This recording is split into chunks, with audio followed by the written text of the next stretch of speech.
आप सबका स्वागत है मीडिया मैप के इस एपिसोड पे। आज हम डिस्कस करेंगे आप जो कल हो रहा है और आज भी चल रहा है,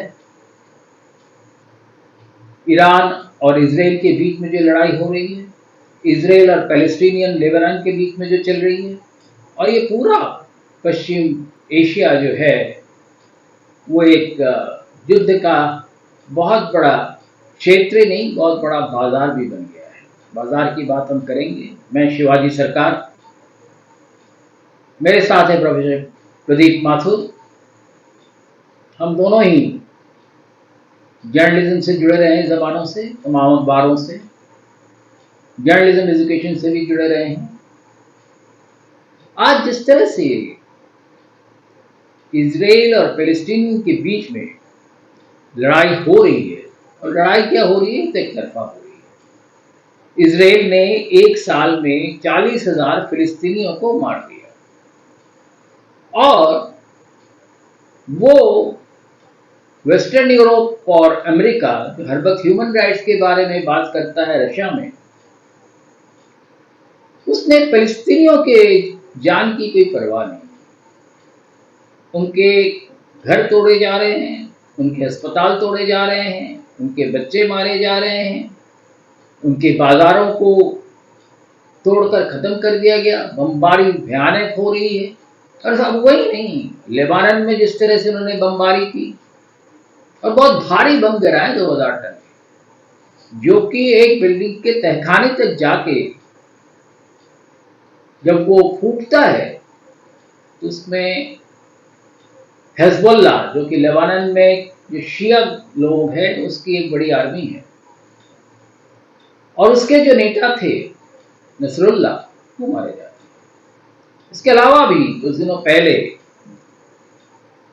हिजबुल्लाह के एक और नेता जब आए थे ईरान में, तेहरान में थे किसी होटल में, वहां पर इजरायलियों ने उनको टारगेटेड मिसाइल से उड़ा दिया। तो सारे जो हिजबुल्लाह के जो लीडरशिप है उनको तबाह कर रहे हैं, हमास के जो लीडरशिप है उसको तबाह करने की कोशिश हो रही है। और इन हालातों में हम देख रहे हैं कि अमेरिका जो है वो बड़े चालाकी से बरत रहा है। अमेरिका सीधे लड़ाई में नहीं आया है, पर अमेरिका, अगर आपको याद हो, वियतनाम में जिस तरह से हो रहा था, वियतनाम में लोग जिस तरह से नेस्तनाबूद किया जा रहे थे, वियतनाम में जिस तरह से क्रूरता से लोग मारे जा रहे थे नाकाम बम से, उसी क्रूरता से फिलिस्तीन में भी, लेबनान में भी इसी तरह की घटनाएं घट रही है। तो क्या अमेरिका, क्योंकि वहां अपने देश में वो नहीं चाहते कि उनके सैनिक मारे जाए, इसलिए इजरायली सैनिकों के जरिए पैलेस्टीन को खत्म करना चाहते हैं? क्या हम लड़ाई अमेरिका लड़ रहा है? क्योंकि अमेरिका का इजराइल अब आखिरी पोस्ट बचा है, बाकी सारे इराक जो है वो खत्म हो चुके हैं, वहां कुछ बचा नहीं। प्रोफेसर माथुर, इस तरह की जो सारी चीज चल रही है उसमें एक तो है कि अमेरिका का चुनाव भी चल रहा है, और उसके साथ साथ अमेरिका की जो बड़ी आर्म्स इंडस्ट्री है, कहा जा रहा है तो 2.5 ट्रिलियन यानी लगभग 2.5 लाख करोड़ डॉलर की जो एक आर्म्स इकोनॉमी है उससे ये पनपती है। यानी कि किसी का तबाह होना जो है, किसी का भाग्योदय होता है, उससे उसकी जो है प्रॉफिट्स बढ़ते हैं। तो ये सारी चीजें जो है, ये ईरान कौन लड़ रहा है? इजराइल, ईरान ने जरूर कुछ मिसाइल छोड़े हैं और उसका असर भी है, हालांकि वो मना कर रहे हैं। तो इसमें कौन फायदे में दिख रहा है? तो फायदा इजराइल को है, फायदा अमेरिका को है, या एक भयंकर युद्ध जो है का वातावरण जो बन रहा है उससे कुछ और होने वाला है? देखिए सरकार साहब, युद्ध में फायदा तो किसी को नहीं होता, हमें इसको समझना चाहिए। युद्ध जो है बड़ी अनफॉर्चुनेट चीज है। हिंसा में तमाम बेकसूर लोग मारे जाते हैं। पश्चिमी एशिया में भी यही सब हो रहा है और बड़ा दुर्भाग्यपूर्ण है ये। और हम सब चाहते हैं कि ये जो लड़ाई है जल्दी जल्दी बंद हो, शांति वहाँ बहाल हो, सब है। लेकिन जब हम इसके बारे में बात करते हैं तो हमारी समझ में आता है कि स्थिति वहाँ पर बहुत उलझी हुई है, बहुत ज़्यादा उलझी हुई है। पूरी सहानुभूति रखने के बावजूद भी हम ये कहने पे मजबूर हैं, इस बार जो संघर्ष का दौर आया है उसकी शुरुआत हिजबुल्लाह ने करी। उन्होंने इजराइल के ऊपर अटैक किया। हमास ने सॉरी, हमास ने किया। हमास ने जो है वो किया। नहीं, पर उस पर अभी काफी आजकल जो ये बात की जा रही है कि उसमें ये भी कहा जा रहा है क्या इजराइल ने हमास के किसी ग्रुप के जरिए या कुछ इनडायरेक्टली जो है पिछले अक्टूबर 7 का ठीक 1 साल पहले जो हुआ था, क्या इजराइल ने खुद कराया था? क्योंकि नेतान्याहू का जो है उस वक्त जो है कुर्सी डोल रही थी, और इसलिए कई बार ये भी कहा जा रहा है कि हो सकता है नेतान्याहू ने अपनी कुर्सी बचाने के लिए जानबूझ के कराया। नहीं, मैं तो नहीं समझता कि ये बात सही होनी चाहिए, क्योंकि कोई भी आदमी जो है किसी भी इतने बड़े संगठन को अपने ऊपर अटैक करने के लिए नहीं इन्वाइट करेगा। छोटी मोटी बात होती समझ में आ जाता। मुझे नहीं लगता कि ये है। तो ये वाली बात जो है आज से शुरू हुई तो वहां से बात हुई, लेकिन इसराइल ने जैसे उसका प्रतिकार किया वो सचमुच बहुत अमानवीय है। अब उनका ये कहना है इसराइल वालों का कि साहब इन्होंने क्या किया था कि अस्पतालों में अपने को छुपा लिया था, वो सब किया था, और इनको निकालना जो है कि ये बड़ा आवश्यक था। देखिए, एक बात हमको इजराइल के संदर्भ में समझना बड़ा आवश्यक है कि जैसा आप सब जानते हैं कि हिटलर ने अपने शासन काल में 60 लाख जूस को मारा था, कत्लेआम किया था, गैस चैम्बर से मारा था उनको। तो एक जू के लिए, जो इजराइल का देश है, जूस का देश है इजराइल, एक जू के लिए जान की बहुत ज्यादा है। हम हिंदुस्तान में हमें नहीं शायद इसका एहसास है, क्योंकि हमारे पास पॉपुलेशन बहुत ज्यादा है और ऐसा वो है। उनके लिए जो एक आदमी की जान की बहुत जरूरत है, और हमास ने जो उन पर अटैक किया था उसको उन्होंने उनके बंधक ले लिए काफी सारे, 150-200, और ये भी कहा कि अब इनको सबको मार डालेंगे या जो भी कुछ करेंगे सब है। तो इसलिए सारे इसराइल का बात थोड़ा बहुत दूरी था। अब सवाल यह है कि इसराइल ने जब उन पर अटैक किया, ये सब कुछ किया, तो जैसा आपने ठीक कहा, तो कायदे से दुनिया की और शक्तियों को आके बीच बचाव करना चाहिए था, और सब इसमें जो है मामला बात करते, दोनों से बात करते। इसराइल से कहते कि भाई फिलिस्तीनी है, मैं तुम्हारी जो भी बात है उसको उनको कंसेशन दो पूरा, जैसे भी उनकी बात सुनो, मतलब, और साथ साथ उनसे कहा जाता है इसराइल की इजरायली बंधकों को छोड़ो। लेकिन अमेरिका किसी ने किया नहीं है। नहीं, मैं दूसरी चीज पे आ रहा हूँ। अब जो है वो लड़ाई का दायरा जो है इसराइल लगातार बढ़ाता चला जा रहा है। लेबनान को बढ़ा दिया। लेबनान में कहा जा रहा है कि वो शायद ग्राउंड फोर्सेस लेके आगे बढ़े। ईरान पे उन्होंने मिसाइल अटैक किया और हमास के लीडर्स को मारा, और उसके बाद से ईरान जिस तरह से इजराइल पर, हिजबुल्ला के पर अटैक करने के बाद जिस तरह से कर रहा है, कल कहा जाता है कि कल उन्होंने करीब 200 मिसाइलें छोड़ी। इजराइल का कहना है कि 180 मिसाइलें छोड़ी। इससे पहले भी हुआ, 2 दिन पहले भी किया था ईरान ने इजराइल पे, और उस पे जो है इजराइल में काफ़ी डैमेजेस हुए हैं, और वहाँ पे जो है किसी तरह से कोई भी न्यूज़मैन जो है, चाहे इजराइल को चाहे कहीं को, उसको जाने नहीं दे रहे हैं कि कितना डैमेज हुआ इसको पता नहीं। पर इस तरह से जो युद्ध का जो एक दायरा बढ़ता चला जा रहा है, क्या इसकी आँच कुछ हिंदुस्तान पे भी आएगी? नहीं, देखिए, आज तो हमारे नहीं आएगी, लेकिन यह है कि हमें फिलिस्तीनियन के सिंपैथी है। नसरुल्लाह का जैसा मर्डर हुआ, इजरायली बॉम्बर अटैक्स है, वो सबको बुरा लगा, और हिंदुस्तान में जगह जगह प्रदर्शन हुए इसके बारे में। इसका भारत का जो आपने पूछा, बहुत ही मैं समझता हूँ ये बड़ा सार्थक प्रश्न है और बड़ा महत्वपूर्ण प्रश्न है। इसका भारत पे 2 तरह से असर पड़ेगा। एक तो भारत पे यह असर पड़ेगा कि भारत की सरकार पे प्रेशर पड़ेगा कि वो अपना एक इजराइल से दोस्ती वाला रुख चेंज करे, क्योंकि हम लोगों ने पिछले साल उससे बहुत दोस्ती करी है इजराइल से, तो ये कहा जाएगा कि हमको जो इस मामले में कॉन्ट्रेट होना चाहिए, और हम लोगों को इजराइल की तरफ न झुक करके एक कम से कम एक बैलेंस जरूर रिस्टोर करना चाहिए अपनी फॉरेन पॉलिसी में। एक तो हिंदुस्तान पे बड़ा असर पड़ेगा, और मैं समझता हूँ कि बीजेपी की सरकार है, और बीजेपी सरकार ने इजराइल के साथ बहुत बड़ी दोस्ती करी है, तो बीजेपी की सरकार इस मामले में जरूर नहीं, पर प्रधानमंत्री ने तो कहा कि हम पैलेस्टाइन के भी साथ हैं। नहीं, वो तो प्रधानमंत्री कह रही था, वो तो हर आदमी कहेगा। इसके बाद कोई इतनी बड़ी लड़ाई के बाद हर आदमी कहेगा आप शांति चाहते हैं, लेकिन सबको पता है कि भाजपा की सरकार का झुकाव इजराइल की तरफ था, और भाजपा अंडर प्रेशर आएगी कि उसको करे। एक भारत पे असर पड़ेगा। दूसरा जो असर पड़ेगा, जो आप देखेंगे कि जो तेल के दाम बढ़ेंगे, और शायद आपको पता हो कि तेल के दाम ऑलरेडी बढ़ने शुरू हो गए इस लड़ाई की वजह से। $2 हाँ कल बढ़े, हाँ, 70 से कल बढ़े। तो ये तेल के दाम $72 अगर बढ़ेंगे तो तेल भारत की अर्थव्यवस्था के लिए बहुत आवश्यक है, और तेल के दाम बढ़ने से जो सारी सारी चीजों के दाम बढ़ेंगे, क्योंकि हमारी पर तो ज्यादातर नहीं, हमारी देखिए एनर्जी सिर्फ भारत की है। तेल के दाम बढ़ने से नहीं बढ़ेंगे, इंटरनेशनल मार्केट है इस वक्त, वहाँ पे जो है इंटरनेशनली जो है फूड ग्रेन्स की कमी है कहीं ना कहीं।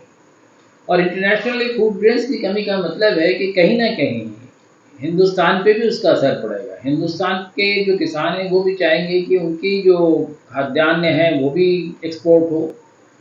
तो एक्सपोर्ट मार्केट में हिंदुस्तान जैसे जाएगा तो एक बहुत बड़ा जो हिंदुस्तान का जो सबसे बड़ा, अगर आप रशिया और यूक्रेन के बाद अगर देखें, सबसे बड़ा गेहूं और चावल का जो एक्सपोर्ट करने वाला है वो हिंदुस्तान हो सकता है।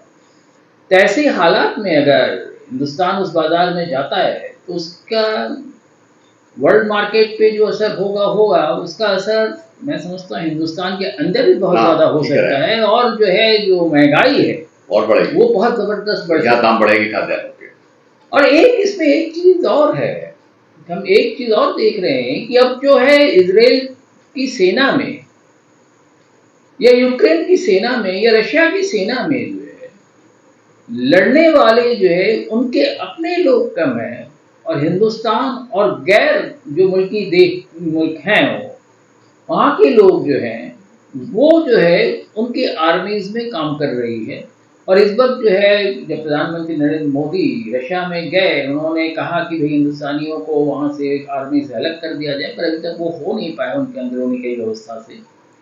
और इसराइल में भी यही हो रहा है। तो ये मैं समझता हूँ कि दूसरे तरह की चीज़ है। जैसा कि पहले भी कहा गया, अमेरिकी नहीं चाहते कि उनके लोग जाके कहीं और मरे लड़ाई में।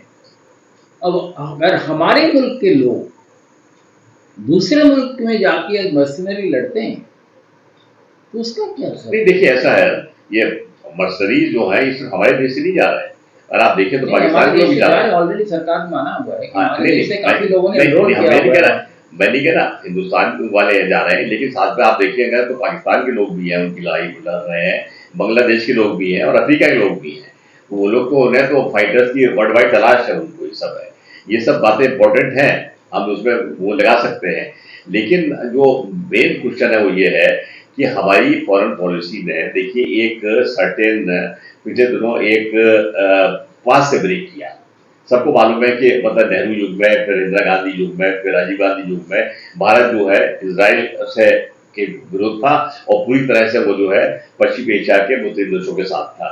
इजराइल के बाद पहली मान्यता जो है मैं समझता हूँ कि नरसिम्हा राव की सरकार में मिली, जो कि 91 में आई, जिसका मतलब हम लोगों ने इतने दिनों तक तो इजराइल को एक बिल्कुल अलग अछूत बना के रखा।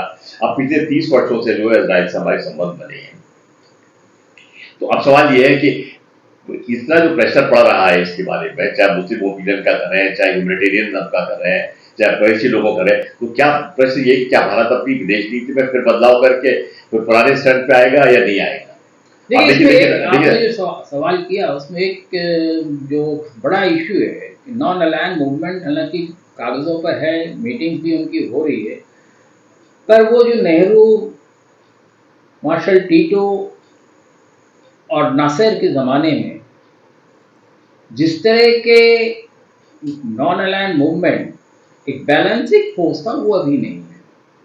तो इसलिए जो एक कोई तीसरा फोर्स ना होने की वजह से ये खास करके अमेरिका और उनके खिलाफ जो भी हैं, ये दो तरह का पूरा दुनिया दो में बटी हुई है कहीं ना कहीं। और अमेरिका की जो है दबदबा ज़्यादा है, इस वजह से हम देख रहे हैं इस वक्त इसराइल में जो कुछ भी हो रहा है, बट वस्तुतः वो जो है अमेरिकी लड़ाई है, इसराइल तो सिर्फ सामने है। और अमेरिकी लड़ाई ये कहाँ तक वो जाएंगे ये देखने की बात है। क्या इससे आगे वो बढ़ेंगे, क्या पूरा पश्चिम एशिया ईरान तक एक युद्ध क्षेत्र बनेगा? और कहीं ना कहीं अमेरिका चाहेगी कि भारत को भी उस युद्ध में खींचना, कि भारत क्या करेगा। तो एक मैं समझता हूँ आपने जो कुछ बातें की है उन सारी चीज़ों को देखते हुए भारत के सामने एक बहुत बड़ी समस्या है कि वो लड़ाई में शामिल न होते हुए भी लड़ाई का असर तो उन पर पड़ेगा। और फिलिस्तीनियों का जो बार बार कहा जा रहा है कि फिलिस्तीनियों को एक अलग स्टेट बना देना चाहिए, वो जब तक नहीं होगा तब तक मैं समझता हूँ ये लड़ाई चलती रहेगी। और अरब देश जो है वो भी आज फिलिस्तीन के साथ नहीं दिख रहे हैं, इसलिए भी फिलिस्तीनियों की लड़ाई आसान है। देखिए, दो बातें इसमें और हैं जो हमें समझनी आवश्यक है। एक तो बात इसमें यह है कि अमेरिका इजराइल के साथ दो कारणों से है। एक तो यह है कि अमेरिका में जूइश लॉबी बहुत इंपॉर्टेंट है, और जूइश लॉबी जो है अमेरिका की सबसे धनाढ़ी लॉबी है, और इजराइल एक जूइश कंट्री है, तो वो समझते हैं कि इजराइल उसी का देश है, और अमेरिका की पूरी अर्थव्यवस्था को उसकी तरफ ले जाने का प्रयास करते हैं, जो कि बहुत हुआ है। दूसरी बात यह, जैसे अभी आपने बिल्कुल ठीक कहा कि अमेरिका की जो आर्मामेंट इंडस्ट्री है, अमेरिका चाहता है कि दुनिया में हर जगह लोकलाइज मार्क्स होती रहे, उनके हथियार बिकते रहे, और उनकी आप लॉबी जो है इस बारे में बहुत आवश्यक है। ये अमेरिका की बात है। लेकिन भारत के पास ऐसा कोई कंपल्शन नहीं है, ना हमारे पास कोई ऐसी जूइश प्रेजेंस है जो कि हमें फोर्स करे कि हम इजराइल के साथ जाए, ना हमारी कोई ऐसी है कि आप लॉबी है कि हम उसको इजराइल को बड़ा वो करें। मतलब पर हम भी तो आर्म्स खरीद रहे हैं अमेरिका नहीं, हम लोग खरीद रहे, हम अमेरिका से खरीद रहे हैं, मतलब हम आपको आपका बड़ा भारी एक्सपोर्ट नहीं कर रहे हैं। इसराइल से हमारा इस तरह का कोई संबंध नहीं है। अब हम जो है इसराइल की तरफ जो है, ईमानदारी की बात यह है कि झुके इसलिए कि एक देश में एक सर्टेन पॉलिटिकल नैरेटिव डेवलप हुआ जो एंटी मुस्लिम नैरेटिव था। तो हमने कहा कि क्योंकि इसराइल जो है वहां पर वेस्ट एशिया में मुस्लिम देशों के खिलाफ है, इसलिए हम इसराइल के साथ दोस्ती करें। कुछ और टेक्नोलॉजिकल भी फायदे होंगे, लेकिन जो बेसिक जो मोटिव रहा वो ये रहा। तो अब सवाल ये है कि भारत को अपनी इसमें चेंज करना पड़ेगा, और जब तक भारत की मुस्लिम विदेश नीति में चेंज नहीं करता है तब तक जो है बड़ी अजीब समस्या हो जाएगी। लेकिन सारे जो संघर्ष का जो एक और एस्पेक्ट इसके बारे में नहीं बताया जा रहा वो ये है कि जो मुस्लिम देश या जो भी मतलब मुस्लिम संगठन जो है, चाहे जो भी हो, हमास हो, कोई हो, जो लड़ रहे हैं इसराइल के खिलाफ, उनमें भी एक बड़ी अजीब सी बात है, उनमें भी शिया सुन्नी का डिवीजन है। देखिए, और ईरान इसलिए इनके साथ है क्योंकि ईरान मुस्लिम शिया देश है। अब एक बड़ी मजेदार बात कही जा रही है, यमन, हाँ, ये सब शिया देश है। तो ये माना जा रहा है कि जो वर्तमान लड़ाई है वो शिया मुसलमानों को इसराइल के बीच में है, न कि सब मुसलमानों के बारे में। कई मुस्लिम सुन्नी देश जो है इस लड़ाई में कोई बात ही नहीं कर रहे हैं, चुपचाप बैठे हुए हैं। और इससे भी खतरनाक बात यह है कि जो ईरान में जो कमांडर मारा गया इनका, जो अभी परसों नसरुल्लाह मारा गया, कहा जा रहा है कि वो जो इसलिए मारे गए कि उनका जो सीक्रेट है, जो भेद है, वो इसराइल को दे दिया गया। मतलब ये सब है, तो ये भेद किसने दिया? ये हमारी बात है, इसलिए दिया होगा जो कि उनका विश्वास पात्र होगा। ये सब, तो ये सब चीजें भी बड़ी अजीब है। लेकिन जो भी कुछ हो, ये बड़ा मानवता के विरुद्ध मतलब अपराध हो रहा है, और हम सबकी ये इच्छा है और प्रार्थना है कि लड़ाई जल्दी जल्दी समाप्त होनी चाहिए। बेशक आपने सही कहा कि लड़ाई जल्दी खत्म होनी चाहिए, सिर्फ इसलिए नहीं कि फिलिस्तीनी के लोग ही मारे जा रहे हैं, फिलिस्तीन के लोग ही मारे जा रहे हैं, पूरे विश्व पे इसका असर पड़ रहा है। पूरे विश्व की जो आर्थिक व्यवस्था है उस पर चोट पहुंच रही है, शांति भंग हो रही है, शांति भंग हो रही है, और सारे विश्व में एक आशंका जो है और एक आतंक का माहौल बनता जा रहा है। कई तीसरे युद्ध के जो भी है, अब हम देखते हैं आगे क्या होता है, पर निश्चित रूप से ही आने वाले कुछ दिन काफ़ी मुश्किल के होंगे, और हमें देखना होगा कि समस्या का समाधान कौन निकालता है और कहाँ से निकलता है। कोई भी लड़ाई अनंत काल तक तो नहीं चल सकती, खत्म तो होनी है, पर कैसे खत्म होगी अभी तक किसी को नहीं पता। बहुत धन्यवाद आपको, आप हमारा चैनल देख रहे हैं, इसको लाइक करें, इसको सब्सक्राइब करें और हमसे सवाल पूछें। बहुत शुक्रिया।